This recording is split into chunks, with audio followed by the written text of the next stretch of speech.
selalu berusaha menyimpan sesuatu yang bisa membawa manfaat, baik untuk dirinya, untuk anak cucunya, maupun untuk keluarganya, untuk masa kini dan masa depannya. Kadang simpanan itu berbentuk uang, kadang berupa tanah, lain saat berbentuk pabrik, dan lain sebagainya. Sementara masa depan yang paling pasti adalah akhirat. Jika untuk masa depan dunia kita rela memeras keringat, membanting tulang, pergi pagi dan pulang petang, menyimpan uang, menyimpan tanah, menyimpan pabrik, pernahkah kita merenung jika satu saat kiamat datang, kita dibangkitkan dari kubur masing-masing, berdiri di padang mahsyar untuk mempertanggungjawabkan seluruh kegiatan hidup kita di dunia ini, lalu kita akan menuju ke alam akhirat. Sudahkah kita mempunyai simpanan untuk akhirat kita? Pada pertemuan kali ini saya ingin menyampaikan sebuah hadis di mana Rasulullah sallallahu alaihi wasallam bersabda, "Arba'un min kanzil jannah." Simpanan sorga ada 4 macam. Yang pertama, ikhfa'us sadaqah, menyembunyikan sedekah. Saudara-saudara kaum muslimin, sebagaimana yang kita maklum bahwa Allah Subhanahu wa taala melebihkan sebagian rezeki dari kita terhadap yang lain. Ada yang kaya, ada yang setengah kaya, ada yang miskin, ada yang setengah miskin, dan selanjutnya. Ada yang gajinya kecil tapi penghasilannya gede. Ada yang penghasilannya gede tapi nggak punya gaji. Ada juga yang memang gajinya gede dan penghasilannya gede. Kelebihan rezeki merupakan sunnatullah dan tidak harus membuat kita merasa lebih dari yang lain. Bahkan sebaliknya, kelebihan itu harus membuat kita ringan tangan untuk menolong mereka yang memang memerlukan pertolongan. Kalau saudara diberikan ilmu, maka pertanyaan akhirat cuma satu: ilmumu kau amalkan untuk apa? Kalau saudara diberikan umur yang panjang, pengadilan akhirat juga bertanya satu: umurmu kau habiskan di mana? Tapi kalau saudara diberikan harta, pengadilan akhirat akan bertanya dua: hartamu kau dapat dari mana? Kau belanjakan kemana? Dari mananya ditanya, dan kemananya juga ditanya. Oleh karena kita akan dimintakan pertanggungan jawab, maka amanah yang bernama harta ini harus kita gunakan dengan sebaik-baiknya. Ada penggunaan yang merupakan kewajiban, itu zakat namanya. Ada penggunaan yang sewaktu-waktu, itu infak namanya. Ada yang lebih sewaktu-waktu lagi, dan itu sedekah namanya. Zakat dia terikat oleh haul dan nisab, oleh putaran batas waktu dan ukuran dari harta itu sendiri. Sedangkan infak terikat oleh situasi dan kondisi perekonomian seseorang. Sedangkan sedekah tidak terikat dengan apapun. Dalam kondisi seperti apapun kita bisa melakukan sedekah dengan yang terkecil sekalipun. Sampai-sampai Rasulullah sallallahu alaihi wasallam mengajarkan, la tahqiranna minal ma'rufi syai'an walau an talqa akhaka biwajhin talik. Atau ada hadis, tabassumuka fi wajhi akhika laka shadaqah. Senyumanmu kepada temanmu adalah sedekah. Jadi untuk melakukan sedekah tidak harus dalam berbentuk uang. Dengan ilmu kita bisa sedekah, dengan tenaga kita bisa bersedekah, dengan pikiran kita bisa bersedekah, bahkan senyum kepada teman itu pun sedekah. Jadi kalau sedekah dengan uang memang belum punya uang, nyengir aja banyakin. Itu asal pada tempatnya, jangan lalu ketemu tiang listrik cengengesan. Tentu tidak pada tempatnya dan tidak wajar. Nah, sedekah yang paling dicintai Allah adalah sedekah yang disembunyikan.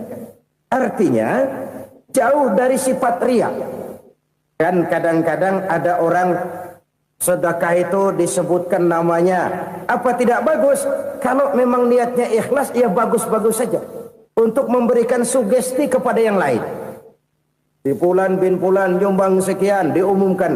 Boleh kalau niatnya untuk memberikan rangsangan kepada yang lain supaya dia menyumbang lebih besar dari orang tadi. Tapi kalau itu mendatangkan riya, maka sedekah yang paling dicintai Allah adalah sedekah yang disembunyikan. Tangan kiri saja tidak tahu apa yang diberikan oleh tangan kanan. Sedekah yang dilakukan dengan ikhlas akan merupakan perbendaharaan surga. Tersembunyi dari pandangan orang lain, tidak seorang pun tahu. Karena memang sikap yang baik adalah melupakan kebaikan dan mengingat kesalahan. Itu salah satu ciri orang bahagia. Orang yang selalu mengingat kesalahannya dan berusaha melupakan segala kebaikannya. Kalau dia akan berada kebaikan, dia tidak bisa ikut, dia merasa rugi karena dia merasa belum pernah berbuat baik.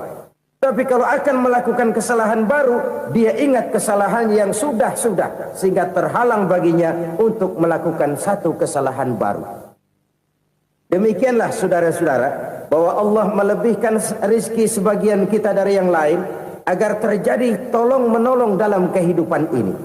Jadi kesenjangan yang nature, kesenjangan yang alami, itu sunnatullah. Ada yang kaya, ada yang miskin, ada yang kelas menengah. Nah, kenapa lalu sekarang kita berusaha mengentaskan kemiskinan? Oleh karena adanya kesenjangan struktural. Kalau yang kaya bisa semakin kaya, kenapa yang miskin tidak bisa naik jadi ikut sedikit kaya? Sebab pada dasarnya Islam adalah agama yang sejak turunnya sudah berupaya memerangi kemiskinan. Bahkan dikatakan kemiskinan itu mendekatkan kepada kekufuran. Orang kalau miskin udah dekat banget sama kafir. Gampang menjadi kafir. Berapa banyak saudara-saudara kita yang oleh karena soal perut, oleh karena soal materi, terpaksa meninggalkan dan menanggalkan akidahnya. Menjual petunjuk yang diberikan Allah dengan kesenangan dunia yang cuma sebentar ini. Na'udzubillah, thumma na'udzubillah. Jadi makin kita sembunyikan satu sedekah, semakin banyak perbendaharaan kita di surga. Sedekah yang paling dicintai Allah adalah sedekah yang disembunyikan. Malahan ada seorang sufi, dia punya kebiasaan kalau pergi sholat Jumat, dia bawa uang, itu uang dia taruh di bawah tikar masjid. Dia niat sedekah kepada siapa saja yang nemuin itu duit. Maksudnya apa? Supaya yang nemuin nggak tahu siapa yang punya duit. Demikian dia saking ingin menyembunyikan sedekahnya. Karena sifat riya itu bisa memakan amal kita sendiri. Riya itu termasuk menyebut-nyebut kebaikan kita. Orang yang suka nepuk dada, sedikit-sedikit ngitungnya kalau nggak gua. Tuh kalau nggak gua tuh. Tuh yang belas itu, kalau nggak gua, kalau nggak gua. Iya, kalau nggak lu kenapa emang? Orang yang suka menepuk jasad. Tuh, biasanya memang begitu saudara-saudara. Kalau perang lagi berkecamuk, orang nggak sempat ngaku jadi pahlawan. Tapi begitu perang selesai, yang kagak kenal bedil ngaku pahlawan. Mas. Itu sesuatu yang biasa. Oleh karenanya, orang-orang yang ikhlas dalam bersedekah, disembunyikannya sedekah itu, Allah cinta betul. Malahan ada hadis memberikan jaminan, inna sedaqatal mar'il muslimi tazidu fil umri wa tadfa'u mitatas su'i. Sesungguhnya sedekahnya seorang mukmin tazidu fil umri, bisa menambah umur panjang. Wa tadfa'u mitatas su'i, dan menyelamatkan manusia dari mati secara su'ul khatimah. Jadi siapa yang kepengen panjang umur, banyaklah sedekah. Yang bosan hidup, pelit terus. Sedekah menambah panjang umur dan menyelamatkan manusia dari mati secara su'ul khatimah. Pak, katanya umur itu nggak bisa ditambah, nggak bisa dikurangin. Kapan? Kalau ajal sudah datang. Wa idza jaa ajaluhum la yastakhiruna sa'atan wa la yastakdimun. Kalau ajal datang tidak bisa dimajukan, tidak bisa dimundurkan. Itu kalau ajal sudah datang. Tidak bisa lagi umur ditambah dikurangi, sudah datang. Tapi kalau belum datang, itu kan haknya Allah. Mau ditambah, mau dikurangi, hak prerogatif Allah. Sebagai pencipta manusia, Allah maha kuasa dan maha mampu. Sedekah ini menambah panjang umur dan menyelamatkan manusia dari mati secara su'ul khatimah. Orang mati kan sama ya, kondisinya mati, nggak nafas. Tapi hakikat mati kan lain-lain. Ada yang mati itu husnul khatimah, baik akhirnya. Misalnya lagi ngaji mati, lagi sholat mati, lagi sedekah mati. Ini yang dinamakan dengan husnul khatimah, baik di akhirnya. Sebaliknya ada yang su'ul khatimah, jelek di akhirnya. Ini yang jadi catatan akhir. Lagi nyekek botol, mampus. Lagi banting kartu, modar. Su'ul khatimah, jelek pada akhirnya. Sedekah menyelamatkan manusia dari mati secara su'ul khatimah. Dan kita semua kepengen mendapat husnul khatimah, jauh dari su'ul khatimah. Oleh sebab itu yang bisa menyelamatkan kita dari penyakit itu antara lain adalah sedekah yang disembunyikan. Yang dikerjakan dengan ikhlas karena Allah. Tidak karena kepengen dipuji orang, tidak karena ingin dikatakan orang pemurah, sebab orang dermawan itu orang yang memberi tanpa harus diminta. Kalau masih harus diminta, ya belum dermawan namanya, masih harus diminta. Kalau nggak diminta ya tulus, lolos, polos. Saudara-saudara kaum muslimin rahimakumullah. Harta adalah amanat dan akan kita pertanggungjawabkan. Allah melebihkan rizki sebagian kita dari yang lain agar kita saling tolong menolong, bantu membantu. Nabi janjikan siapa yang meringankan beban saudaranya muslim di dunia, Allah akan meringankan bebannya di akhirat nanti. Sebuah jaminan dari baginda Nabi. Si orang yang kita bantu barangkali tidak bisa membalas, Allah yang akan membalas lewat jalan lain yang tidak pernah kita sangka-sangka. Ada orang tanya, Pak, ini ada orang nyumbang masjid sambil marah-marah, bagaimana? Saya bilang sumbangannya aja ambil, marahnya jangan.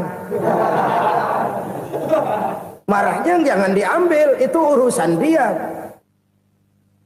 Saudara-saudara kaum muslimin rahimakumullah. Umat Islam ini kan umat yang punya potensi besar. Kadang kita merenung, kenapa kadang-kadang pembangunan masjid kok lambat sekali? Kalau hotel hari ini peletakan pertama, bulan depan peresmian. Supermarket hari ini peletakan batu pertama, minggu depan peresmian. Tapi kalau sudah yang namanya masjid, kadang-kadang peletakan batu pertama sekaligus jadi batu terakhir. 3 tahun, 4 tahun, campur nebar jalak di jalanan, duit dijaring kayak ikan sepat. Apa tidak ada orang Islam yang kaya? Banyak. Apa tidak ada pengusaha muslim yang jadi konglomerat? Ada. Lalu yang belum banyak itu yang komit terhadap nilai-nilai agamanya. Akhirnya kita jatuh jadi umat yang lemah. Belum ada pengusaha konglomerat muslim buka pabrik supermi cap bedug misalnya umpamanya atau pabrik kecap cap sorban supaya identitas keislamannya sedikit kelihatan. Kita jatuh jadi umat yang lemah karena potensi tidak terinventarisir dengan baik. Kita ini ibarat kompor yang cuma matengin nasi orang lain. Potensi kita dimanfaatkan oleh orang lain. Ukhuwah Islamiyah kita baru terbatas kepada silaturahmi. Ukhuwah di bidang ekonomi kita lemah, ukhuwah di bidang kebudayaan kita lemah, apalagi ukhuwah di bidang politik kita lebih rapuh lagi. Padahal ukhuwah itu adalah totalitas kehidupan manusia, menyangkut ipolek sosbud, memerlukan nilai-nilai ukhuwah. Jadi oleh karena itu mari kita menyadari di dalam harta kita, walaupun kita yang cari, pergi pagi, pulang sore, peras keringat, banting tulang, di sana ada harta anak yatim. Di sana ada hak masjid. Di sana ada hak pesantren, di sana ada hak jihad. Berbahagialah seseorang apabila dia oleh Allah dijadikan keran. Keran itu menyimpan air, tapi tidak untuk dirinya, tapi disalurkannya kepada mereka yang memang memerlukannya. Saudara-saudara kaum muslimin rahimakumullah, ini yang pertama. Jadi perbendaharaan surga adalah menyembunyikan sedekah. Orang lain nggak tahu, kita pun nggak pernah ngitung-ngitung. Kita anggap lewat begitu saja, padahal itu deposit akhirat. Satu. Yang kedua, perbendaharaan surga itu apa? Wa kitmanul musibah, menyembunyikan kesulitan. Kadang orang takut menghadapi kesulitan. Tapi makin kita merenung, hidup ini kan sebenarnya urusan. Takut sama urusan, ya jangan hidup. Tandanya orang hidup itu kalau punya urusan. Urusan merupakan problem. Problem sering menimbulkan kesulitan. Kesulitan bukan untuk ditakuti, tapi untuk diatasi dan dicarikan jalan keluarnya. Siapa sih orangnya yang gak pernah sulit-sulit? Makin tinggi status sosialnya, makin gede urusannya. Makin tinggi kualitas imannya, makin berat tingkat kesulitannya. Cuma memang yang namanya enak itu seperti pelangi. Biang lala itu nggak pernah di atas kepala kita, di atas kepala orang melulu. Lu sih enak lu, kata kita. Dia juga bilang yang enak kan lu. Pelangi itu nggak pernah di atas kepala kita. Kata tukang beca, aduh enak ya naik Mercy. Kata tukang beca, apa yang di dalam mobil Mercy? Aduh enak bener tukang beca, di jok ngeringkuk ngorok pulas bener.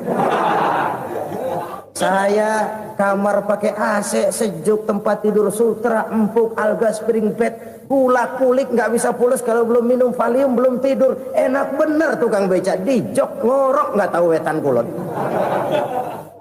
Si tukang beca bilang yang di Mercy enak, yang di Mercy bilang tukang beca enak. Inilah enak. Nggak pernah di atas kepala kita, di atas kepala orang lain melulu enak itu. Nah, saudara-saudara,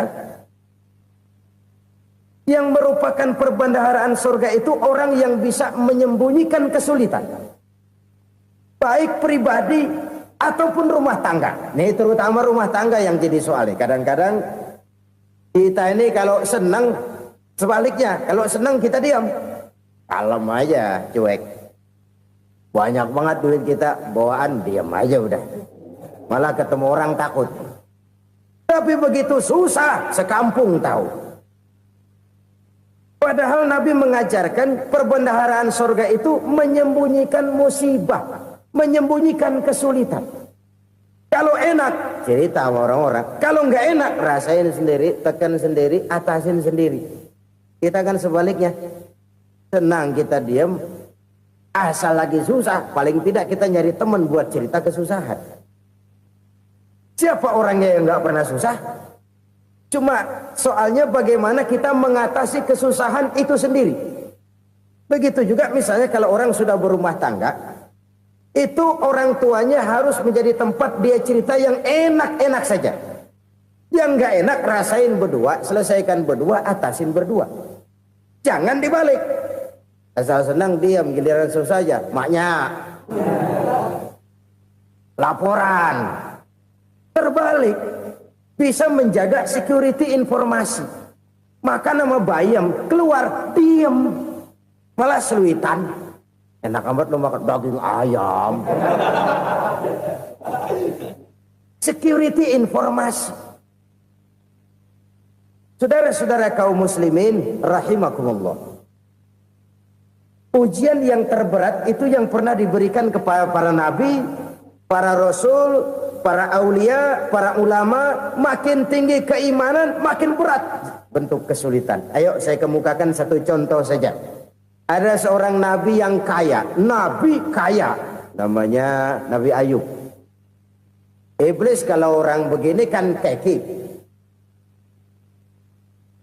ibadahnya rajin, kaya. Nih yang kayak begini susah digodain. Kalau ibadahnya rajin, miskin, kali bisa disogok. Sini imannya mantap, ibadahnya rajin, kaya, nabi lagi. Oh, tapi namanya iblis nggak kurang akal. Laporan, Tuhan, kenapa Les? Ya ini bahasa saya, bahasa Qurannya sih nggak gitu. Itu hambamu yang namanya Ayub, dia rajin ibadah cuma karena dikasih kaya aja. Coba kasih miskin dia, berhenti dia sembahyang. Ah, kamu bisa aja. Saya tahu Ayub itu hambaku yang ikhlas. Saya buktiin Tuhan, silahkan. Dibuktiinlah, iblis turun ke alam ini. Yang mula-mula dia lakukan, dia rusak sawah ladang Nabi Ayub. Dia binasakan binatang ternak Nabi Ayub. Sehingga dalam waktu singkat, jatuhlah Nabi Ayub dari orang paling kaya jadi orang paling miskin. Beliau masih ibadah di mihrab dalam masjid. Datang iblis. Saudara Ayub, ya, lagi ngapain? Ibadah. Nyembah Allah, nyembah Allah. Oh, percuma. Kenapa? Tuhan yang ente sembah nih, dia udah bikin miskin ente. Sawah ladang ente hancur lebur, binatang ternak binasa. Sekarang ente jadi orang paling miskin. Ngapain nyembah Tuhan kayak begitu? Tekor. Udah berhenti dah ibadah, berhenti ibadah. Ini iblis sama Tuhan laporannya lain, yang dikerjakan kepada Nabi Ayub juga lain. Benar begitu iblis kata Nabi Ayub? Iya, sawah ladang saya habis, buras. Binatang ternak saya binasa, binasa. Saya miskin, bangpak. Apa jawab Nabi Ayub? Bukan innalillahi, ya ini hebat. Alhamdulillahillazi a'tani wa akhza minni. Segala puji bagi Allah yang telah memberikan harta kepada saya dan sekarang mengambilnya lagi. Alhamdulillah. Allah yang ngasih, Allah yang ambil. Itu mah urusan Allah. Iblis cuman ibadah jalan terus, sujud lagi Nabi Ayub. Iblis seleher gondok banget. Dasar Nabi nggak mempan dia apa-apain. Miskin malah alhamdulillah. Allah yang ngasih, Allah yang ngambil. Jadi kalau kita tidak komit, kita tidak terikat kepada kaya, miskin, senang, susah, apa yang bisa bikin kita susah? Jadikan kekayaan, kemiskinan, jadikan senang, susah sebagai anak buah yang bisa kita atur. Jangan kekayaan ngatur kita, jangan kemiskinan ngatur kita. Kita yang harus mengatur mereka. Senang, susah, kaya, miskin, bahagia, sengsara, jadikan itu anak buah yang bisa kita atur.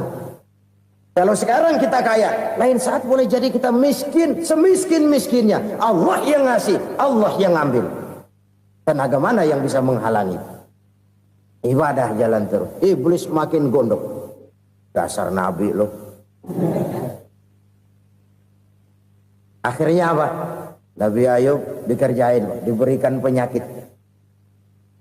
Demikian fatal penyakitnya. Bayangin, udah miskin sakit. Masya Allah. Miskin sakit. Sakitnya nggak lama, kira-kira 16 tahun. Istrinya 3, 2 mental minta ceraiin. Ngerawatin laki bengek begini. Senang belum tentu, susah udah pasti nih. Cerai aja, cerai dah. Cerai. Tinggal satu Siti Rahmah yang setia menemani beliau. Sesetia-setianya hati perempuan. Satu saat Siti Rahmah bilang, "Bang, iya, abang kan Nabi bang. Lalu namanya Nabi kan doanya jarang meleset bang. Maksud kamu minta kenapa sih sama Tuhan biar abang sembuh baik dah bang?" Siti Rahmah, iya. Saya sakit berapa tahun sih dah? 16 tahun bang. Sebelum ini saya sehat berapa tahun? Ya kira-kira 60 tahun bang. Nah coba ente banding-bandingin Rahmah. Saya dikasih sehat 60 tahun. Dikasih sakit 16 tahun. Sudah nggak sabar. Mau doa kepada Allah minta sembuh. Saya malu. Malu kepada Allah. Diuji dengan yang luar biasa seperti ini. Tidak mengganggu stabilitas kehambaannya. Dia tetap menghamba kepada Allah subhanahu wa ta'ala. Saudara-saudara kaum muslimin rahimakumullah. Kunci menghadapi kesulitan itu apa? Allah jelaskan dalam satu ayat, wa basyiris sabirin alladzina iza asabathum musibah qalu inna lillahi wa inna ilaihi raji'un. Gembirakan orang-orang yang sabar Siapa mereka itu? Yang apabila mendapat musibah mereka kembali kepada keyakinan dasar, segalanya dari Allah dan segalanya akan kembali kepada Allah. Ini konsepsi dasar dari sikap muslim dalam menghadapi berbagai kesulitan. Segalanya dari Allah, segalanya akan kembali kepada Allah. Kalau ini sudah kondisi dasarnya, maka kita akan lapang menghadapi kenyataan bagaimanapun pahitnya. Apakah itu namanya miskin, apakah itu namanya sakit, bahkan maut sekalipun. Maut sekalipun. Segalanya dari Allah, segalanya akan kembali kepada Allah. Ini sikap hidup, bukan sekedar ucapan. Kita kadang-kadang menjadikannya sebagai ucapan. Mulutnya sehingga berhenti, innalillahi wa inna ilaihi rajiun, tapi nangisnya terus gerung-gerungan. Bukan itu, ini kesadaran moral. Kalau segalanya dari Allah, segalanya kembali kepada Allah, kan sebenarnya cuma nunggu giliran. Hari ini saya nyembayangin dia, entah hari apa saya disembayangin orang. Hari ini saya antar dia ke kubur, entah hari apa orang nganterin saya ke kubur. Hari ini saya tahlilkan dia, entah nanti kapan orang tahlilkan saya. Segalanya dari Allah, segalanya akan kembali juga kepada Allah. Oleh sebab itu saudara-saudara, kesulitan bukan untuk ditakuti. Kesulitan justru untuk diatasi, dicarikan jalan keluarnya. Dan tidak ada orang yang tidak pernah mendapat kesulitan. Tidak ada. Semakin tinggi status sosial, semakin tinggi kualitas keimanan, semakin besar juga tingkat kesulitan. Hanya saja bagaimana cara kita mengatasinya. Dan Al-Quran menyatakan, inna ma'al usri yusra. Di balik kesulitan itu pasti ada kemudahan. Roda itu berputar. Karena itu Rasulullah Sallallahu Alaihi Wasallam mengingatkan kepada kita, ta'arraf ilallahi firraha ya'rifka fisyiddah. Ingatlah kepada Allah di waktu kamu senang, supaya Allah ingat kepada kamu di waktu kamu susah. Kalau waktu senang kita ingat kepada Allah, kita susah, Allah tidak akan meninggalkan kita. Tapi kalau waktu senang kita jauh dari Allah, sujud tidak sempat, dengan masjid jauh, ketika senang kita lupakan Allah. Nanti begitu kita susah, Allah lupakan kita. Dan itu menyakitkan. Oleh karena itu orang-orang tua kita dulu bilang, kalau lagi sehat ingat-ingat lu bakal sakit nanti. Kalau lagi kaya ingat-ingat satu saat kita bakal jatuh miskin. Bahkan kalau lagi muda ingat-ingat kita bakal tua. Dan yang terpenting kalau lagi hidup ingat-ingat kita bakal mati. Saudara-saudara kaum muslimin rahimakumullah. Jadi yang kedua yang merupakan perbendaharaan surga, menyembunyikan musibah. Saudara-saudara kaum muslimin rahimakumullah. Hal ketiga yang merupakan perbendaharaan surga adalah wasilatur rahmi. Orang yang suka bersilaturahmi. Sebagaimana yang kita maklum bahwa manusia adalah makhluk yang disebut zon politika. Makhluk sosial yang tidak mungkin hidup sendiri-sendiri. Betapa dan siapapun kita memerlukan orang lain. Bodoh betul manusia kalau tinggal di tengah masyarakat tapi tidak mau bermasyarakat. Merasa hebat sendiri, pinter sendiri, gagah sendiri, kaya sendiri. Mungkin kalau mati juga ngubur sendiri. Jangankan kita di sini, di sorga saja Nabi Adam waktu sendirian bengong melulu, mondar mandir. Allah tegur dam sepi dam. Ya ini kalau bahasa saya. Iya Tuhan sepi ini nggak ada coret-corekan pisan ini. Diciptakan Siti Hawa baru anteng Nabi Adam. Itu di surga. Cobalah. Umpamanya saudara tinggal di Jakarta nih. Kaya bener. Apaan aja di Jakarta punya saudara dah. Jembatan Semanggi ambil. Monas, Buntel bawa pulang. Hotel-hotel ambil semua. Cuman tinggal di Jakarta sendirian, apa enaknya? Betapa dan siapapun kita perlu orang lain. Tidak ada seorang pun yang bisa memenuhi kebutuhan hidupnya secara sendiri-sendiri. Nah, Islam telah menyelamatkan manusia dari ras diskriminasi. Mengikat manusia dengan persaudaraan yang berlandaskan kepada akidah. Karena itu dianjurkan bersilaturahmi. Bahkan Nabi menyatakan, man arada ayyubsata lahu fi rizqihi wa yunsa'a fi atharihi falyasil rahimah. Siapa yang kepengen diluaskan rezekinya dan dipanjangkan usianya, banyaklah ia bersilaturahmi. Siapa yang kepengen dimudahkan rezekinya, hendaknya ia banyak bersilaturahmi. Kalau banyak teman, kesulitan kan paling tidak ada tempat cerita. Udah susah, sendirian kita pikirin diri, nggak ada tempat tukar pikiran. Cepet banget sama bengek. Dilawan sendiri. Nah, secara makro kita bisa berkata, tidak mungkin ada kemenangan kalau tidak ada kekuatan. Tidak ada kekuatan kalau tidak ada kesatuan dan persatuan. Tidak mungkin ada kesatuan dan persatuan tanpa semangat silaturahmi. Kalau umat Islam mau menang, dia harus kuat. Kalau umat Islam mau kuat, dia harus bersatu. Kalau umat Islam mau bersatu, dia harus membudayakan silaturahmi ini. Bahkan sampai-sampai kata Nabi, kalau bisa cari nilai tambah. Apa? Silman qata'ak. Bersilaturahmilah kau kepada orang yang marah denganmu. Masya Allah, indahnya ajaran agama kita. Orang yang marah pun kepada kita, kata Nabi, kalau bisa bersilaturahmilah kepadanya, kepada orang yang marah itu. Di situ nilai tambah. Cuman jujur nih hadis, ngucapinnya gampang, ngamalinnya yang berat banget. Orang marah sama kita, kita disuruh silaturahmi. Ada apa malu? Lu marah, ada gua marahan lagi. Tunggu pikirin.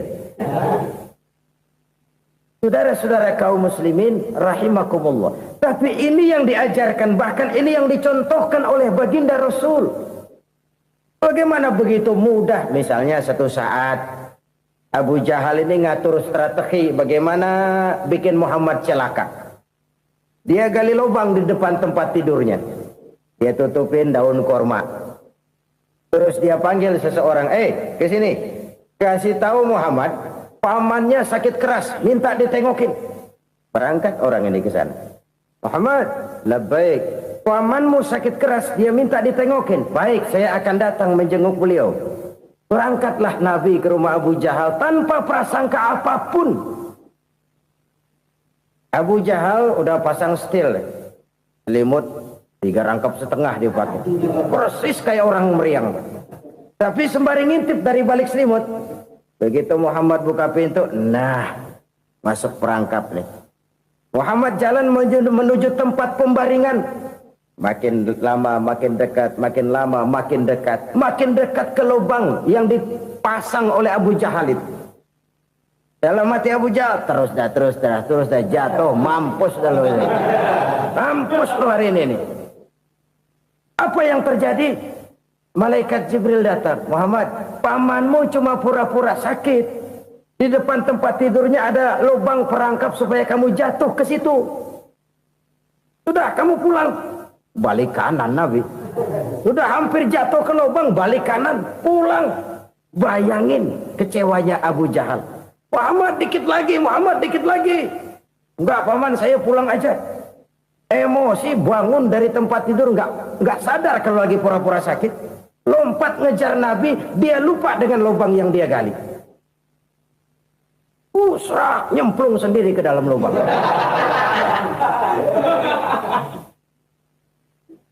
Nabi terus berlalu.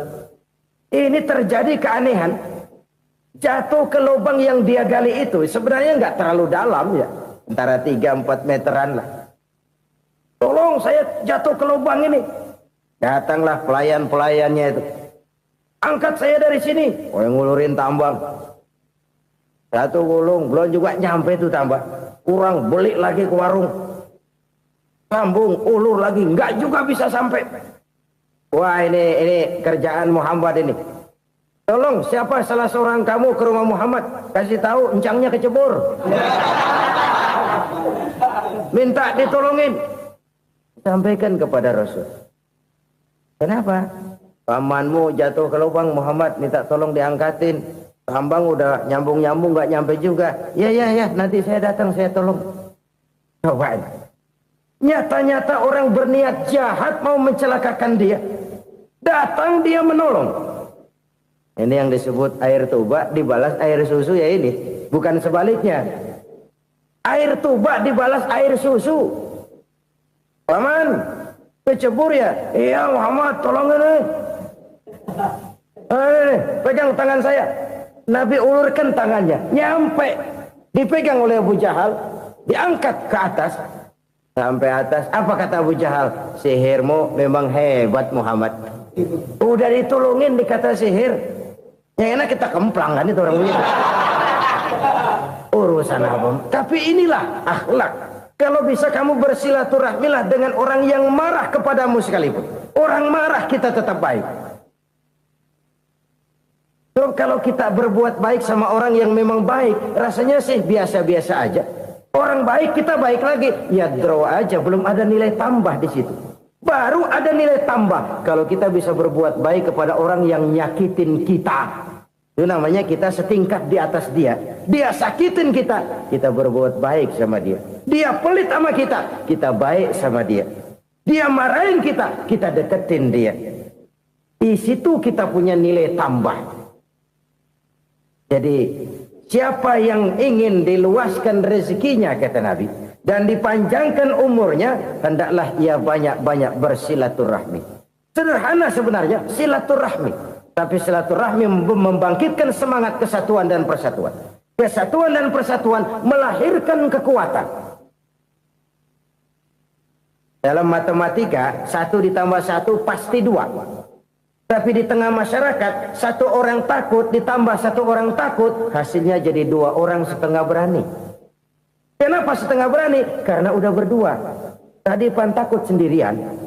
Kalau dia kumpul turu-turu takutlah jadi berani. Kita yang lemah, kita yang tidak berdaya, kita yang miskin, kalau mau kompak bersatu, apa yang nggak bisa kita kerjain? Apalagi tinggal di kota besar, pilihan cuma 2. Bertahan atau minggir. Bertahan atau minggir. Untuk bisa bertahan harus mampu bersaing. Untuk mampu bersaing harus punya keahlian. Keahlian harus ditunjang dengan pendidikan, ditambah oleh kekompakan sebagai umat. Udah miskin mencar mulu, orang injak kita. Orang nggak pandang urusan apa yang malu. Oleh karena itu silaturahmi pada hakikatnya merupakan roh dari ukhuwah yang diajarkan oleh agama kita. Bagaimana Islam menyelamatkan masyarakat manusia dari ras diskriminasi, mengikat manusia, dan tidak ada persaudaraan yang lebih indah selain persaudaraan yang diikat dengan nilai-nilai akidah. Sepanjang orang di jalan Allah, itulah saudara kita. Keluar dia dari jalan Allah, selesailah persaudaraan sampai di situ. Karena itu, kalau ingin menyimpan sesuatu di surga, banyaklah bersilaturahmi. Datang ke rumah ini, datang ke rumah itu, dan lain sebagainya. Itu simpanan kita di akhirat nanti. Ini yang ketiga. Saudara-saudara, yang keempat, perbendaharaan surga itu apa? Wa qawlu la hawla wa la quwwata illa billah. Ucapan la hawla wa la quwwata illa billah. Ibadah kan ada yang berat, modalnya besar. Bangun masjid berat, modalnya besar. Bangun rumah sakit berat, modalnya besar. Ada ibadah yang berat, tapi modalnya ringan. Misalnya puasa. Puasa itu berat, mengendalikan nafsu. Kalau sekedar nggak makan nggak minum sih enteng, mengendalikan nafsu. Itu jihad terbesar, tapi kan modalnya ringan, cuma niat saja. Ini ibadah berat, modalnya ringan. Ada ibadah yang ringan, modalnya juga enteng. Seperti termasuk ucapan la haula wa la quwwata illa billah. Tanpa sadar, la haula wa la quwwata illa billah. Nyelengin tuh di surga. Nyelengin, kita nggak terasa, nyelengin simpenan akhirat. La haula wa la quwwata illa billah. Nyimpan lagi. Kaget, la haula wa la quwwata illa billah, nyimpan lagi, banyak simpanan. Walaupun sebenarnya yang dimaksud di sini adalah kesadaran batin bahwa tidak ada daya dan kekuatan kecuali Allah. Itu intinya. Kita memulai pekerjaan disunahkan baca bismillah, kan begitu. Apa itu? Kesadaran moral Bahwa ini saya bisa kerjakan. Saya kerjakan ini dengan menyebut nama Allah. Kenapa? Kalau Allah tidak memberikan daya dan kekuatan, mana mampu saya kerjakan ini. Maka saya kerjakan ini dengan menyebut nama Allah. Bismillah. Kesadaran moral. Manusia hanya wajib berusaha, tapi nggak pernah wajib berhasil. Banyak hal-hal yang kalau kita renungkan secara rasio nggak mungkin. Tapi jadi kenyataan. La haula wa la quwata illa billah. Tidak ada daya dan kekuatan kecuali bagi Allah semata-mata. Kesadaran moral akan kelemahan dan keterbatasan makhluk bernama manusia. Kadang kita kagum dengan otak, tapi kita sering lupa sama yang bikin otak. Padahal bagaimanapun hebatnya otak, yang bikin otak pasti lebih hebat dari otak. Nggak percaya? Silahkan otak-otakan. Inilah kecenderungan. Kita kagum dengan pesawat-pesawat mutakhir, bukan main besi gede banget terbang itu. Alangkah hebatnya. Lalu apa yang bikin otak tidak lebih hebat dari itu semua? Kita puji laut. Apa yang bikin laut tidak lebih hebat dari laut itu? La haula wa la quwata illa billah. Tidak ada daya dan kekuatan kecuali Allah. Apa yang bisa kita lakukan kalau tidak karena daya dan kemampuan yang diberikan oleh Allah kepada kita? Lahirlah sikap tawadu, rendah hati, tidak melonjak menjadi angkuh dan sombong, sadar akan kelemahan dan keterbatasan diri sebagai makhluk yang diciptakan oleh Allah Subhanahu wa taala. Jadi satu sisi ini ucapan yang berpahala, la haula, jadi wiridan. Pada sisi lain ini kesadaran moral, sikap mental, kesadaran batin bahwa yang punya daya dan kekuatan itu cuma Allah. Kita nggak pantas untuk sombong, sebab sombong itu pakaiannya Allah. Kita nggak sedang pakai pakaian Allah, kegedean. Dan makin kita renungi, makin terbentur. Apa sih yang bisa kita sombongin? Kita mau sombong apa? Kaya, pintar, itu kan semua relatif. Di atas langit masih ada langit lagi. Jadi oleh karenanya, marilah kita menyadari. Manusia hanya wajib berusaha, tapi tidak pernah wajib berhasil. Yang berusaha saja tidak wajib berhasil, apalagi yang tidak berusaha. Islam bukan agama orang pemalas yang selesai sholat lalu endelohom, nggelenggem ayem-ayem. Tapi Islam bukan agama orang sombong yang setelah berusaha lalu tidak memerlukan Allah. Kita bisa saja bikin proyeksi, tahun sekian kita bakal panen besar menurut perhitungan otak. Tapi ada kejadian lain. Apa? Tikus ngambek. Habis itu dimakanin tikus, panen gagal. Proyeksi rasional gagal oleh tikus-tikus yang ngambek itu. Bisa saja terjadi. Tahun depan kita panen besar, urung. Kenapa? Musim panas panjang. Dan sekarang ini koran-koran bikin berita musim mengalami penyelewengan. Bukan cuma manusia yang nyeleweng sekarang. Musim pakai nyeleweng. Mestinya kan musim hujan udah selesai, masih hujan-hujan juga. Musim. Nah sekarang kita boleh bikin proyeksi, kita bakal panen besar. Tahu-tahu musim panas panjang, sawah retak, air kering. Cari teknokrat yang paling botak, suruh pendekin tuh musim panas. La haula wa la quwata illa billah. Inilah kesadaran moral. Saudara, saya teringat satu saat ada seorang konglomerat. Umurnya ya kira-kira 70-an. Suatu saat dia ditanya oleh wartawan, "Pak, umur Bapak berapa sih?" "Ya paling 10 tahun." 10 tahun? 10 tahun? Anak Bapak berapa orang? Satu saja? Satu. Harta Bapak berapa? Ya paling-paling bangsa 7 juta kali. 7 juta? Iya. Pak, kenapa Bapak bohongi saya? Bapak punya buku biografi. Koran-koran, majalah-majalah banyak memuat cerita riwayat hidup Bapak. Saya tahu umur Bapak 70. Kenapa bilang cuma 7 tahun? Saya tahu anak Bapak 8. Kenapa cuma bilang 1? Saya tahu harta bapak miliaran, mungkin triliunan, pabrik di mana-mana, bank di mana-mana. Kenapa bilang uang bapak cuma 7 juta? Nah, kata si konglomerat tadi, kamu benar nak, kamu benar. Umur saya kalau jumlahnya memang 70 nak.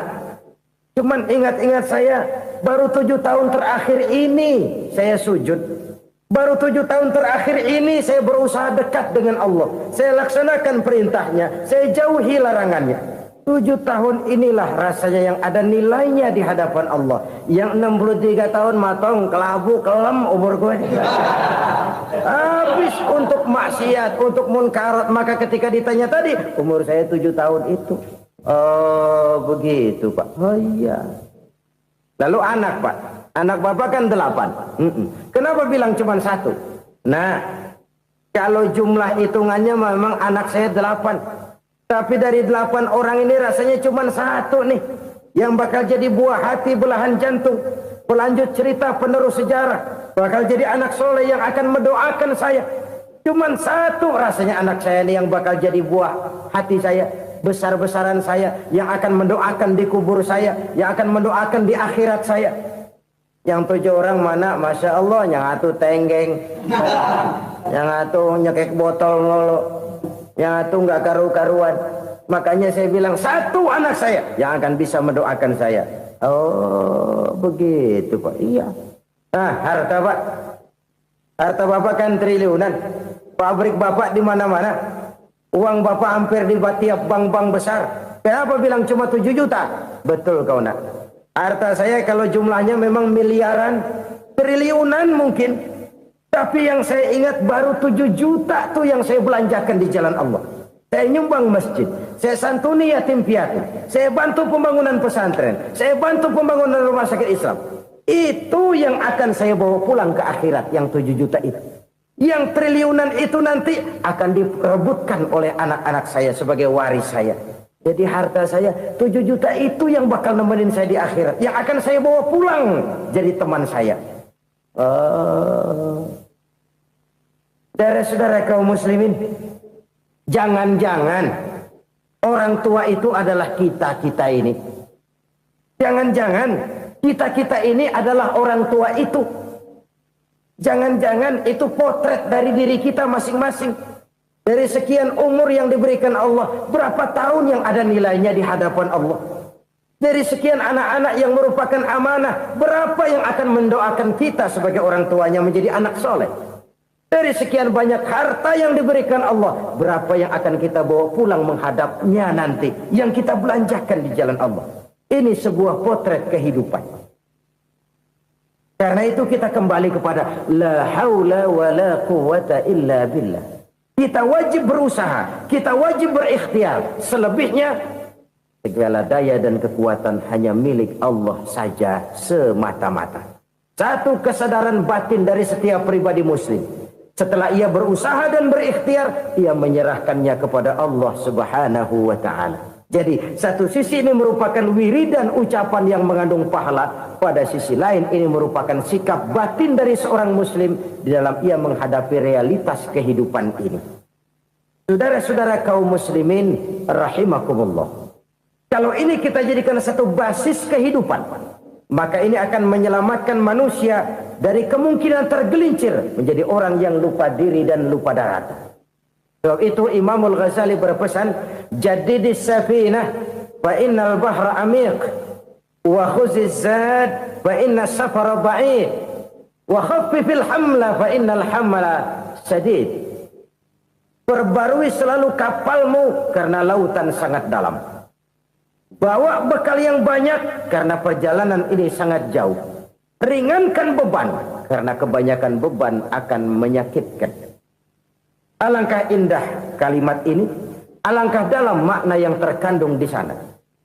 Perbarui selalu kapalmu karena lautan sangat dalam. Apa artinya ini? Jaga mentalmu baik-baik. Pelihara imanmu baik-baik karena hidup penuh cobaan seperti lautan.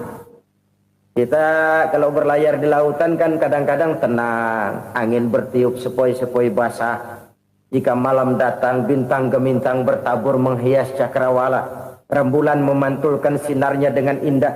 Dalam keadaan begitu berlayar enak. Tapi lain saat ombak menggunung, halilintar menyambar, angin topan bertiup. Berapa banyak sudah saudara-saudara kita yang tenggelam di lautan dunia tanpa sadar bahwa dia belum sampai kepada pantai yang akan dituju.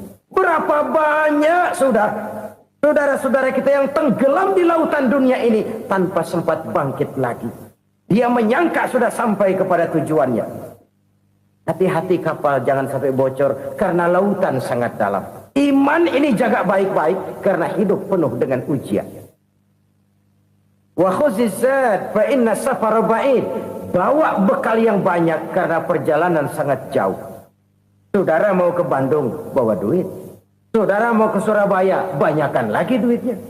Saudara mau ke Mekah, gepokan, iketan tuh duit nggak lembaran lagi. Makin jauh perjalanan, makin banyak bekal yang harus kita bawa. Kalau saudara dari Jakarta mau ke Surabaya, kagak bawa duit berangkat juga, itu sih bukan berani namanya, nekat. Sampai Surabaya belum tentu, sengsara di jalan udah pasti. Kenapa? Nggak bawa bekal berangkat. Sama juga kita nih, misalnya belum sempat sembahyang, mati. Waduh, berani banget orang. Belum punya bekal, mati. Sengsara di jalan. Atau bekal tidak cukup. Dari Jakarta saudara mau ke Surabaya, bawa duit 500 perak. Paling jauh Cikampek nyampenya itu. Paling jauh itu. Antara jauhnya perjalanan dengan bekal yang saudara bawa tidak seimbang. Hidup ini perjalanan panjang. A walking tour. Dimulai dari alam arwah. Sebelum jasad diciptakan, roh diciptakan lebih dulu. Dari situ pindah ke alam rahim. Dari alam rahim pindah ke alam dunia. Dari alam dunia pindah ke alam barzah. Baru menuju akhirat. Satu perjalanan panjang. Kalau bekal tidak bawa, sengsara di jalan. Bawa bekal yang banyak karena perjalanan ini sangat jauh. Wa khaffifil hamla, ringankan beban karena beban itu cuma akan menyulitkan. Kalau bekal itu sih keperluan, tapi beban nggak kita perluin, cuma ngeberat-beratin. Apa ini beban? Dosa. Kecurangan, kebatilan, kezoliman, ketidakadilan, kesewenang-wenangan. Itu akan jadi beban kita di akhirat. Alangkah celakanya, perjalanan panjang, bekal tidak bawa, beban kelewat banyak. Alamat sengsara di jalan.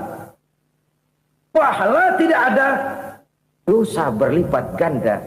Na'udzubillah, summa na'udzubillah. Kalau kita rangkum nasihat Al-Ghazali dengan kisah si konglomerat tadi, kita akan mengambil kesimpulan. Pertama, bekal terbaik dalam menghadapi gejolak kehidupan ini tidak lain adalah iman. Yang kedua, pahala dan dosa. Dua hal kontroversial. Pahala adalah bekal, dosa adalah beban. Tapi kita sekarang kan tidak begitu terangsang kepada yang abstrak. Orang berlomba mencari yang konkret-konkret saja. Yang real. Kalau memang dosa, benjol dong. Kira-kira begitu. Kira-kira begitu. Persis orang Yahudi dulu. Orang Yahudi itu kan pernah minta kepada Nabi Musa. Ya Musa lan nu'mina laka hatta narallaha jahrah. Musa, kami nggak bakal mau beriman kepada Allah kalau belum kami lihat Allah ada nongkrong di depan kami. Kalau memang Tuhan ada, taruh dong di depan kami. Mau yang konkret-konkret saja. Kalau memang dosa, benjol dong. Kalau memang pahala, berasa dong. Orang terangsang kepada yang real, yang konkret-konkret saja. Karena itu, untuk mengejar dosa, orang mau bayar. Tapi untuk mengejar pahala, walaupun tidak bayar, orang segan. Ini yang dikatakan oleh Nabi, kamu mengharapkan ke surga, tapi kamu berat melaksanakan sesuatu yang bisa membawa kamu ke surga. Kamu ingin jauh dari neraka, tapi tiap saat kamu lakukan perbuatan-perbuatan yang justru menjerumuskan kamu ke neraka. Idda'aitum an-najata minan nar wa ramaitum fiha anfusakum. Kamu ingin selamat dari neraka, tapi kamu lemparkan diri kamu ke neraka. Kamu ingin masuk surga, tapi berat sekali kamu melakukan perbuatan-perbuatan yang bisa menyampaikan kamu di surga. Saudara-saudara kaum muslimin rahimakumullah. Jadi hal keempat yang merupakan perbendaharaan surga adalah la haula wa la quwwata illa billah. Satu sisi ini merupakan ucapan yang memperberat timbangan akhirat. Pada sisi lain ini merupakan sikap hidup seorang muslim. Kesadaran batin yang sangat dalam bahwa tidak ada daya dan kekuatan kecuali Allah. Dan itu kita simbolkan pada saat memulai pekerjaan dengan Bismillah, dengan menyebut nama Allah. Satu kesadaran moral, saya hanya bisa melakukan ini karena diberikan daya dan kekuatan oleh Allah. Lahirlah sikap tawadu, rendah hati, tidak melonjak menjadi angkuh dan sombong. Saudara-saudara, sampai sini dulu jumpa kita kali ini. Semoga 4 perbendaharaan surga ini dapat kita lakukan, yang kelak akan merupakan bekal kita di kemudian hari nanti. Amin ya rabbal alamin. Bapak-bapak, ibu-ibu, saudara-saudara kaum muslimin rahimakumullah. Di dalam kehidupan kita sebagai seorang muslim, minimal 5 kali dalam sehari semalam kita mendengar seruan untuk mendirikan solat yang disebut azan. Ada kalimat menarik di dalam kalimat azan itu, yakni seruan hayya 'alal falah, marilah menuju kepada keberuntungan, marilah meraih kemenangan. Seruan ini adalah kecenderungan dari setiap manusia, apapun warna kulitnya. Artinya, setiap orang dalam hidup selalu ingin meraih dan mencari kemenangan. Kemenangan akan melahirkan kepuasan batin, dan kepuasan batin memberikan kebahagiaan. Sedangkan kekalahan melahirkan penderitaan batin, dan penderitaan batin menjerumuskan seseorang di dalam berbagai bentuk kerugian. Jikalau inilah seruan azan, maka masalahnya ialah apa yang menyebabkan kita meraih kemenangan. Al-Quranul Karim memberikan tuntunan dan ajaran kepada kita bahwa orang-orang yang memperoleh kemenangan itu tidak lain adalah orang-orang yang bertakwa. Hanyalah mereka yang bertakwa kepada Allah Subhanahu wa ta'ala pada akhirnya akan tampil sebagai pemenang. Lalu siapa orang yang bertakwa itu? Dijelaskan dalam awal-awal Al-Baqarah, orang yang bertakwa yang akan meraih kemenangan. Pertama, allazina yu'minuna bil ghaib, yaitu orang-orang yang beriman kepada yang gaib. Percaya bahwa ada alam yang gaib, alam yang abstrak, alam yang tidak bisa dijangkau oleh salah satu daripada panca indera kita. Mereka percaya dan beriman kepada adanya malaikat, beriman kepada adanya iblis dan jin, beriman kepada adanya alam kubur, beriman kepada adanya alam mahsyar, beriman kepada adanya alam akhirat, beriman kepada adanya surga dan neraka. Beriman bukan cuma sekedar beriman dalam ucapan bibir saja, tetapi beriman yang nilai iman itu mampu mewarnai gerak dan gaya hidupnya. Iman yang meresap sampai ke tulang sumsum, kemudian memberikan dampak positif di dalam kehidupan manusia. Alam, kita tahu, adalah sesuatu yang selain Allah, dan Allah bukanlah alam. Apapun namanya selain daripada Allah, itu adalah alam. Alam pada hakikatnya terbagi menjadi 2. Ada alam syahadah, alam nyata, alam konkret, alam yang bisa dijangkau oleh salah satu indera kita. Kemudian ada alam ghaib, alam yang tidak bisa dijangkau oleh panca indera kita, alam metafisika, alam abstrak, alam yang wajib kita imani keberadaannya. Kita percaya bahwa malaikat itu ada, Kita percaya kepada jin, bahwa jin itu ada. Kita percaya kepada adanya iblis dan setan. Bukan percaya kepada iblis dan setannya, percaya bahwa iblis dan setan itu ada. Itu termasuk salah satu daripada sifat orang yang bertakwa kepada Allah. Saudara-saudara kaum muslimin rahimakumullah, kecenderungan pembangunan yang lebih bersifat materialistis biasanya menggeser aspek kehidupan rohani. Orang berpikir empiri, dan dalam pola pikir yang demikian maka alam gaib tidak lagi mendapat perhatian. Aspek kehidupan yang bersifat rohaniah malah mulai ditinggalkan. Akibatnya terjadilah kepincangan di dalam kehidupan kita. Pernah ada satu pengalaman pribadi dalam perjalanan kembali ke tanah air. Dalam pesawat di sebelah kanan saya duduklah seorang Jerman namanya Heiner Simonsen. Iseng saya ajak kenalan, saya ajak ngobrol, saya tanya dia. Saya bilang, Mas Heiner ini, kalau pesawat yang kita tumpangi ini jatuh ke bawah, kira-kira apa yang bakal terjadi, Mas? Dia bilang, kita semua akan mati.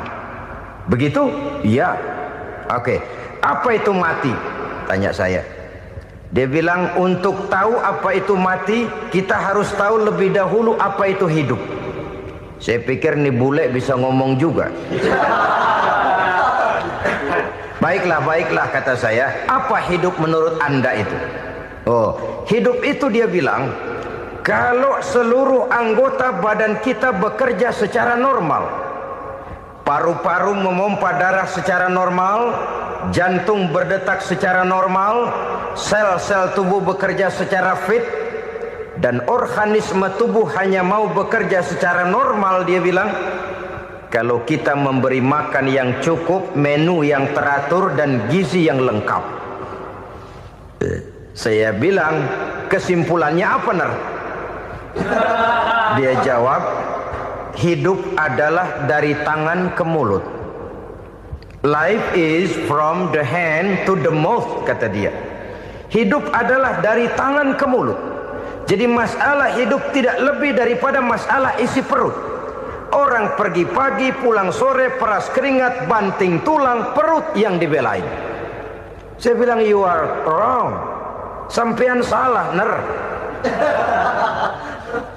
Kamu orang Islam bukan? Bukan. Pantas. Kenapa saya salah? Dia bilang, ya jelas salah. Salahnya di mana? Kamu ini manusia. Kalau hidup cuma dari tangan ke mulut, saya bilang, kambing di kampung saya juga begitu pikirannya, Ner. Itu kambing di kampung saya, asal perutnya kenyang, sudah hidup dia. Perkara besok bagaimana, lusa prospeknya macam mana, bulan depan ada apa, kambing nggak pernah mikir.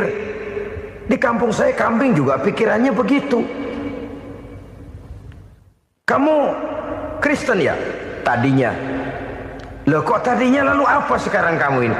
Dia bilang, sekarang saya netral.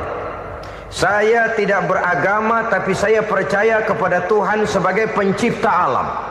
Saya ingat benar dia bilang, I haven't any religious, but I believe to God as the creator of the world. Kenapa bisa netral begitu, Ner? Habis saya bingung katanya. Islam bilang Islam baik, Kristen bilang Kristen baik, Hindu Buddha bilang Hindu Buddha baik, semua agama baik. Saya netral sekalian, nggak beragama. Yang penting saya percaya kepada Tuhan. Saya bilang, Ner, kamu ini kayak orang mau beli celana, lalu bingung. Yang satu bilang Levi's bagus, yang satu bilang Blue Jean hebat, yang satu bilang Wool England hebat. Celana ini hebat, celana itu bagus, celana ini hebat. Semua celana bagus, kamu bingung. Akhirnya netral, tidak pakai celana. Itu juga salah. Saya pikir-pikir, kemudian saya melihat bahwa dua pola berpikir Heiner ini nampaknya sudah mulai menggejala di lingkungan masyarakat bangsa kita. Disadari atau tidak, secara jujur kita harus berkata, dua pola pemikiran Heiner ini mulai berkembang di tengah masyarakat bangsa kita. Pertama, pola pikir materialisme. Hidup adalah dari tangan ke mulut. Masalah hidup tidak lebih masalah isi perut. Itu yang perlu dibela, dan disitulah arti kehidupan. Pergi pagi, pulang sore, peras keringat, banting tulang untuk mempertahankan perut. Kalau sudah kemari cara orang berpikir, maka buat apa percaya kepada yang gaib? Untuk apa sholat? Untuk apa puasa? Untuk apa zakat? Untuk apa menghadiri majelis taklim? Tanpa kepercayaan kepada yang gaib, hidup berjalan menurut alur empiris dan materialis. Kalau sudah ke sana cara orang berpikir, biasanya orang lalu cenderung menghalalkan segala cara. Hanyalah orang yang percaya bahwa akhirat ada. Hanyalah orang yang percaya bahwa alam kubur itu ada.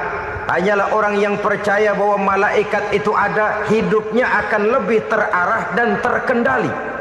Karena kepercayaan kepada yang gaib, yang merupakan fase daripada kehidupan setelah hidup yang sekarang ini, mewarnai gerak pribadi seseorang di dalam dia melakukan kegiatan hidupnya.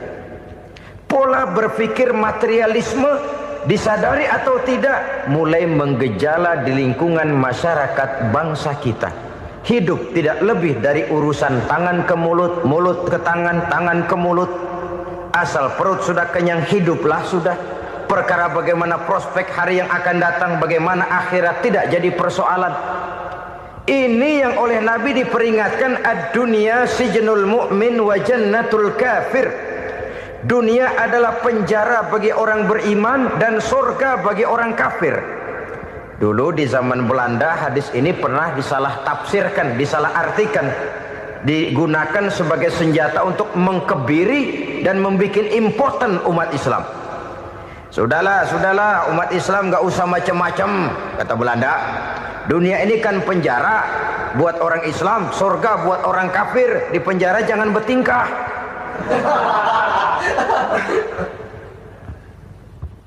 Pengertiannya tidak begitu. Dunia adalah penjara bagi orang mukmin. Artinya dalam kehidupan dunia seorang mukmin tidak bebas memperturutkan hawa nafsunya. Di penjara hawa nafsunya itu. Sebaliknya, surga bagi orang-orang kafir. Buat orang kafir, surgalah dunia ini. Mereka bebas memperturutkan hawa nafsunya. Dilarang tidak terlarang, dicegah pun tidak tercegah. Mereka hidup menurut alur bisikan nafsu mereka sendiri. Kemudian bila ajal datang, maut merenggut nyawa, selesailah surganya sampai di situ. Maka bagi orang-orang yang tidak percaya kepada adanya akhirat, kepada adanya alam gaib, surganya sebatas umurnya. Sekali lagi, surganya sebatas umurnya. Bila umur selesai, ajal pun datang merenggut nyawa, selesailah sudah surganya sampai di situ. Alangkah pendeknya perjalanan orang-orang yang tidak percaya kepada alam gaib ini. Bagi kita mukmin, jikalau kita mampu memenjarakan hawa nafsu, kita bisa bahagia di dunia ini. Dan Islam memang tidak menyuruh kita sengsara di dunia. Raih dunia, kejar dunia, gapai dunia sebagai alat untuk mencapai kebahagiaan di akhirat nanti. Hidup adalah satu perjalanan panjang yang terbentang sejak kita terlahir dari alam rahim sampai kepada alam akhirat nanti. Andai kata kita gagal meraih kebahagiaan di dunia, toh kita masih punya akhirat. Tapi jangan jadi dalil yang melemahkan semangat. Biarin dah kita di dunia kebelangsak, yang penting akhirat. Akhirnya dunia benar-benar kebelangsak. Bagaimana dunia ini bisa kita raih, dan bagaimana meraih dunia untuk menunjang kepentingan akhirat nanti. Yang kedua, dari pikiran Heiner yang saya lihat menggejala di lingkungan masyarakat bangsa kita, timbulnya manusia-manusia netral. Seolah-olah Tuhan yes, agama no. Sama Tuhan percaya, agama ogah. Tuhan ngangguk, giliran agama godeng. Padahal hampir dalam setiap ayat dalam Quran, kata-kata amanu biasanya bergandeng dengan wa amilus shalihat. iman dan amal soleh. Ini sebagai isyarat Tuhan dan agama jangan pernah dipisah-pisah. Apabila kita bertuhan, maka kita harus beragama. Apabila kita beragama, maka agama itu harus bersumberkan dari Tuhan yang kita imani itu. Tidak mungkin kita pisah, Tuhan yes, agama no. Sama Tuhan percaya tapi agama bikin sendiri. Sembayangnya cukup bengong 2 jam madep ngulon.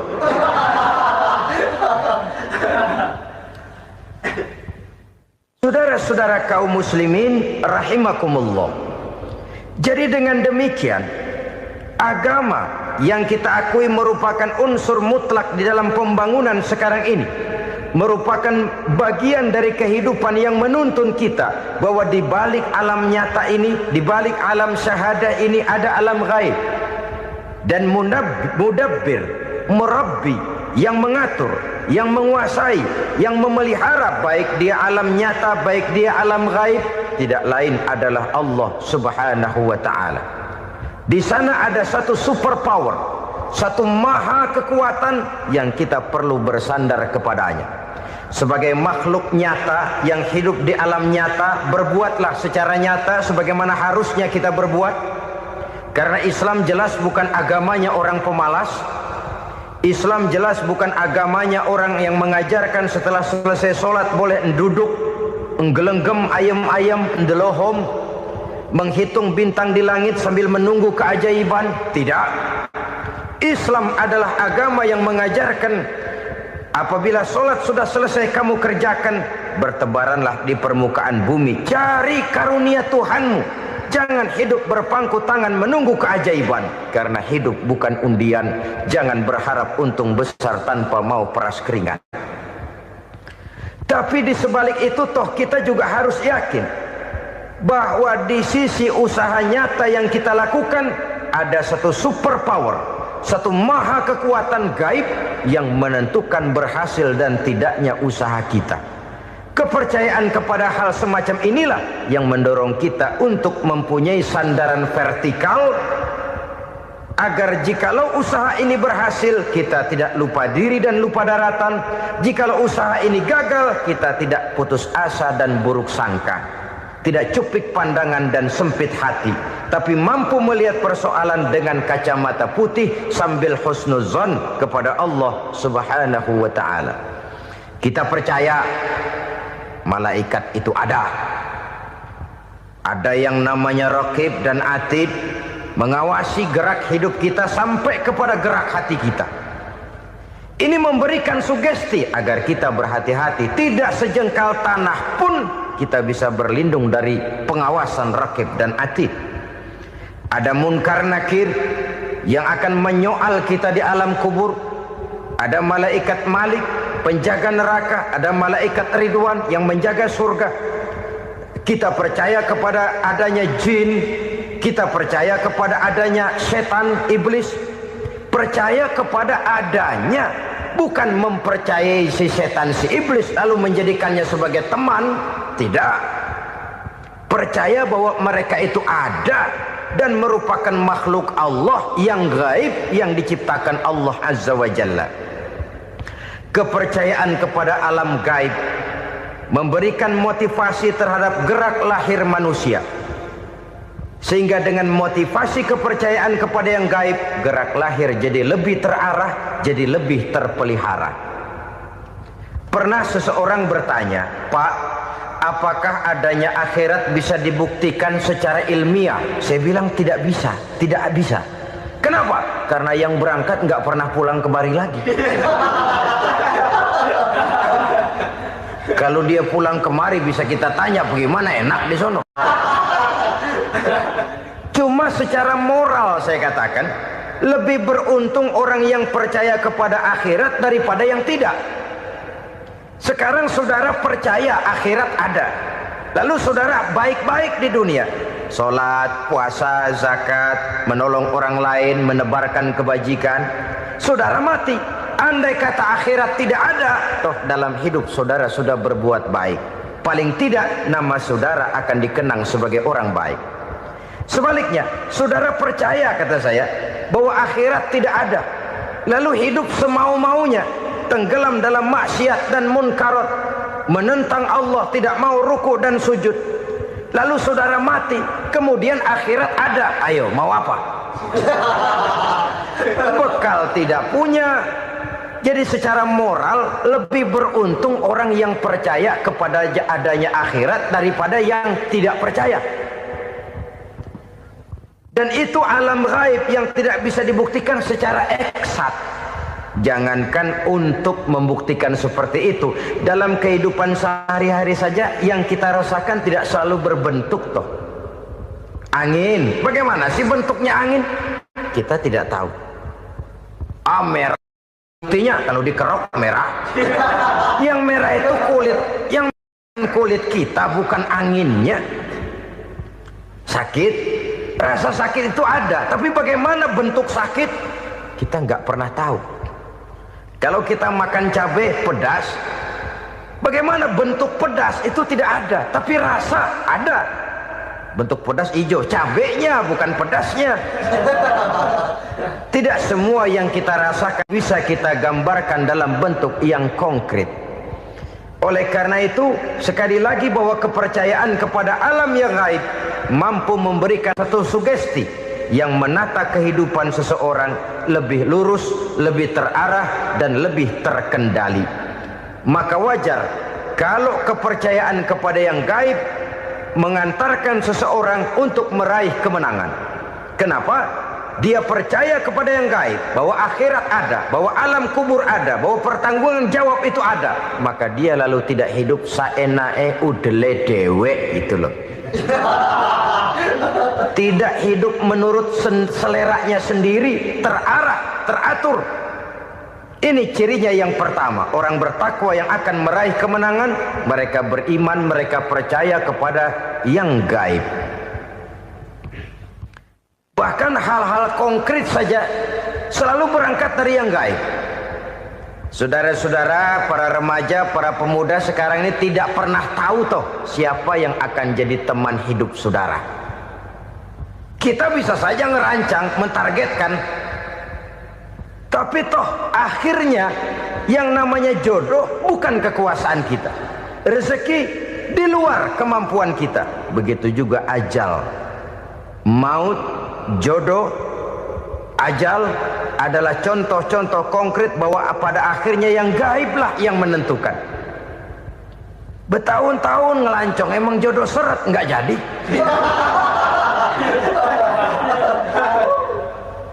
Begitu kenal baru setengah malam nginep ditangkap hansip kan. Hal-hal semacam itu kadang-kadang kita berpikir suuzon, gilet, perempuannya cakep banget, lakinya rebek amat. Memang begitulah jodohnya. Memang begitulah jodohnya. Saudara hadirin ma'asyiral muslimin yang saya hormati, jadi hal-hal yang konkret saja kita yakini sepenuhnya ditentukan oleh satu superpower yang gaib itu tadi. Dari sanalah segala ketentuan itu berangkat dan kesanalah segalanya akan kembali. Maka kepercayaan kepada yang gaib meluruskan gerak hidup seseorang dan itu akan mengantarkan dia kepada meraih kemenangan. Satu. Yang kedua, wa yuqimuna shalah. Orang bertakwa yang akan meraih kemenangan itu adalah orang-orang yang mendirikan sholat. Kenapa sholat mengantarkan orang untuk meraih kemenangan? Yang jelas, inna sholata tanha anil fahsya'i wal munkar. Sholat mampu mencegah manusia dari perbuatan keji dan munkar. Banyak filsafat hidup yang terkandung di dalam sholat ini. Sejak kita wudhu sampai kita menghadap ke arah kiblat, sampai kita melakukan gerak-gerak sholat, bacaan-bacaan yang ada di dalam sholat, lalu sampai kepada mengucapkan salam. Banyak filsafat hidup yang terkandung di dalam sholat. Umpamanya saja, setelah takbiratul ihram mulai kita dengan sholat dalam posisi berdiri, diajarkan dalam kitab-kitab fikih agar kita melihat ke arah tempat sujud. Ini kan filsafat kehidupan. Kalau kamu sholat dalam posisi berdiri, lihat tempat sujud. Jangan sholat mata jelalatan, sebab nanti bisa mengurangi kekhusyuan. Jadi wajar kalau yang dikatakan bahwa yang paling afdol adalah shaf yang di depan. Kenapa? Secara harfiah pengertiannya akan lebih mengundang kekhusyuan. Kenapa? Kalau kita di shaf paling depan di masjid umpamanya paling banter, kita lihat tembok. Tapi kalau kita shaf di tengah atau di belakang, orang-orang di depan kita pun akan kelihatan. Yang bajunya loreng, yang bajunya genggang, yang bajunya macam-macam. Kita lihat, kadang-kadang kita pikirin, ada yang bajunya bolong. Kita sholat tapi dalam hati, nih orang bajunya robek, yang nggak tahu apa. Ada saja hal-hal yang mengusik kekhusyuan kita. Oleh sebab itu diajarkan dalam posisi berdiri, lihat, arahkan pandangan matamu kepada tempat sujud. Ini kan filsafat kehidupan. Maksudnya apa? Kalau lagi diri lihat dong tempat sujud. Kalau udah di atas ingat dong sama yang bawah. Kalau sudah tinggi ingat dong dari mana kamu berangkat. Kalau sudah berkuasa bantu dong yang lemah. Kalau sudah kaya santuni dong yang miskin. Kalau sudah alim bimbing dong yang awam. Ini filsafat kehidupan. Dalam posisi berdiri kau lihat tempat sujud. Ini akan melahirkan kepekaan sosial, di mana seseorang mau tahu kepada orang lainnya. Bagaimanapun kaya kita, tinggi pangkat dan jabatan kita, jikalau hidup hanya untuk kepentingan perut sendiri saja, rasanya belum membawa manfaat di dalam kehidupan kita. Tapi efek yang tertinggi sesungguhnya, sholat mencegah manusia dari perbuatan keji dan munkar. Perbuatan keji dan munkar, walaupun kelihatannya mendatangkan uang, membawa keuntungan, tapi itu keuntungan semu, keuntungan sementara. Dengan menipu orang lain kita bisa dapat untung, tapi tidak membawa berkah. Dan itu adalah kerugian besar dalam kehidupan kita.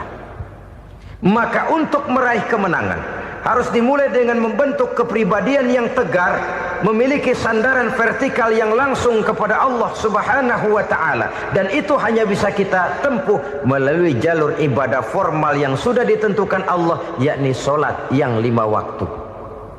Untuk memperkuat itu ada sholat-sholat sunnah, rawatib, nawafil sebagai terminal-terminal kontrol cadangan untuk memelihara stabilitas temperatur batin di dalam kita berhubungan dengan zat yang maha gaib, yaitu Allah Subhanahu wa ta'ala. Orang sering bertanya, Pak, itu tetangga saya nggak sholat, duitnya nggak habis-habis, Pak. Nggak sholat tapi mobilnya tambah terus. Nggak sholat tapi usahanya makin maju. Tapi di sisi lain ada orang yang rajin sholat, rezekinya butak bener. Anaknya mana kurus, mana korengan.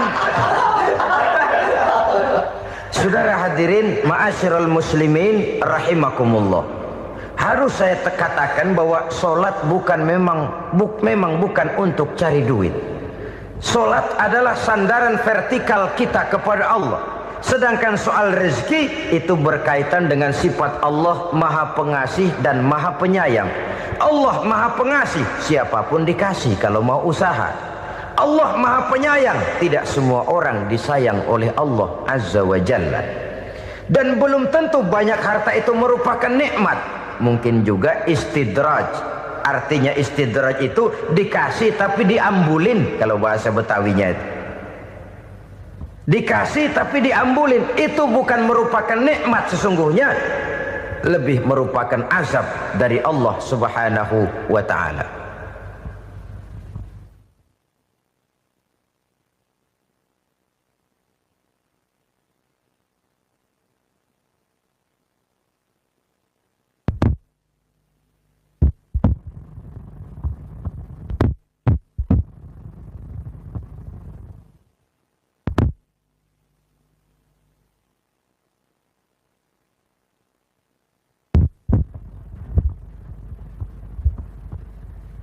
Agama mempunyai sistem sholat, dan kita umat Islam telah dituntun oleh Allah Subhanahu wa ta'ala yang wajibnya 5 kali dalam sehari semalam mendirikan solat.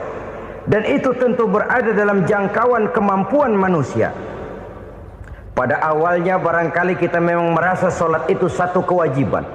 Tapi semakin kita hayati makna, manfaat dan filsafat yang terkandung di dalam ajaran solat, semakin sampai kita kepada keyakinan bahwa solat adalah keperluan kita.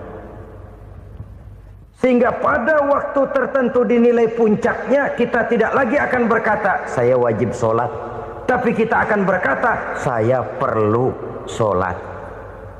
Kalau kita sudah merasakan itu adalah keperluan kita, nah di sanalah kita baru akan merasakan ruginya kalau hal itu tidak kita laksanakan. Sepanjang kita masih berkata saya wajib sholat, kita akan lebih merasakan dia sebagai beban ketimbang sebagai keperluan. Yang jelas Allah tidak memerlukan ibadah yang kita laksanakan ini. Dengan kata lain, andai kata satu dunia penuh ini orang tidak ada yang sholat satu pun, Allah tidak akan turun dari jabatan Tuhan. Jangan lalu berpikir kalau kita ngambek se-RW kagak sembahyang Tuhan tekor kali ini ya. Tentu tidak. Itu perlunya kita, bukan perlunya Allah. Dan pada induknya kita akan berkata saya perlu agama.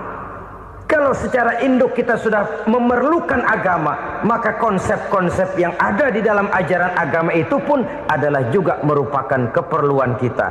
Baik dia bernama sholat, baik dia bernama puasa, baik dia bernama zakat, baik dia bernama haji, seluruhnya adalah keperluan kita. Dan sesuatu yang kita perlukan apabila tidak kita laksanakan akan melahirkan kerugian di dalam kehidupan. Jangan heran kalau kita membaca riwayat perjalanan hidup para salafus soleh, orang-orang soleh.